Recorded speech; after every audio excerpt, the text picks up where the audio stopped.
میں صرف مختصر سا ایک پیغام دوں گا. شعبان کا مہینہ ہے, یہ رسول پاک صلی اللہ تعالیٰ علیہ وسلم کا مہینہ ہے, اور رمضان کے بعد سب سے زیادہ حضور پاک صلی اللہ تعالیٰ علیہ وسلم کو روزے کی حالت میں کسی مہینے میں دیکھا گیا تو شعبان کا مہینہ.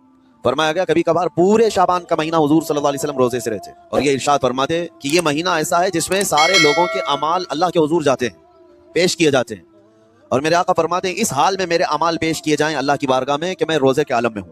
جب میرے اعمال پیش کیے جائیں اللہ کی بارگاہ میں تو میں روزے کی حالت میں ہوں. تو یہ شعبان کا مہینہ جو اب رمضان المبارک کے قریب کر رہا ہے, لیکن بعض بزرگوں نے یہ بھی فرمایا شعبان میں موتیں بھی کثرت سے ہوتی ہیں. لوگوں کا یہاں پر حساب کتاب 15ویں شعبان کو جو اب شب برات آنے والی ہے لکھ دیا جاتا ہے, سال بھر میں کیا کیا ہونے والا ہے, کتنے لوگ جانے والے ہیں.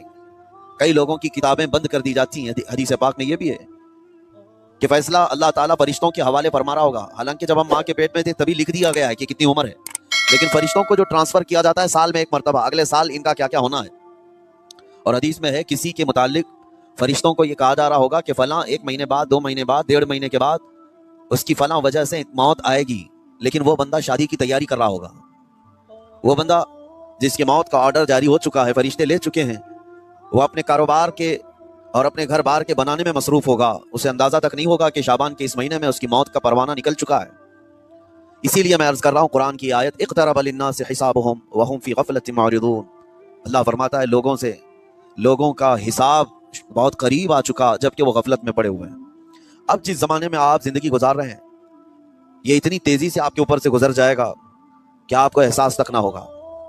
بلکہ ایک حدیث کا مفہوم یہ بھی ہے کہ جوان بوڑھے نظر آنے لگیں گے اور بچے جوان نظر آنے لگیں گے. وہ دور آیا آج.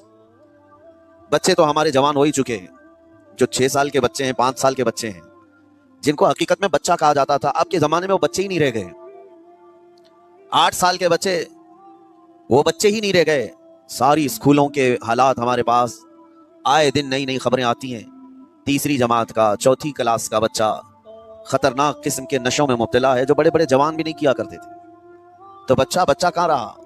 حضور پاک صلی اللہ تعالیٰ علیہ وسلم نے فرمایا تھا بچے جوان لگیں گے اور جوان بوڑھے. اور جوانوں کی حالت یہ ہے کہ سارے مزے اپنے بچپن میں اتنے کر لیے کہ جوانی میں طاقت ہی ختم ہو گئی. 25 سال کی عمر میں ایسے لگتے ہیں جیسے کہ بڑھاپا آ گیا, کمزوریاں آ گئیں. 30 سال پہلے کے دور میں 40 سال کو بھی جوانی کہا جاتا تھا. اب کے دور میں 40 سال تو بڑھاپا ہو گیا.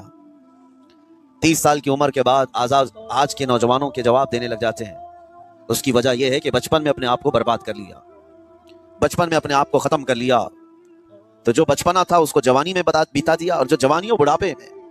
اور جو بوڑھے اصل بوڑھے ہیں جن کو 60-70 سال کی عمر ملی ہوئی ہے, یہ اللہ تعالیٰ کی طرف سے ان کے لیے نعمت ہے.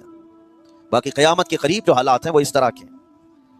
اور مزید میں آپ کو یہ بھی بتا دوں کہ زمانہ ترقی کرتے کرتے تمہیں ایسا سست اور کاہل بنا دے گا کہ تم کوئی کام کے لائق بھی نہیں رہ جائیں گے. بہت ساری چیزیں ہم سے رخصت ہو رہی ہیں, ہمیں اندازہ بھی نہیں.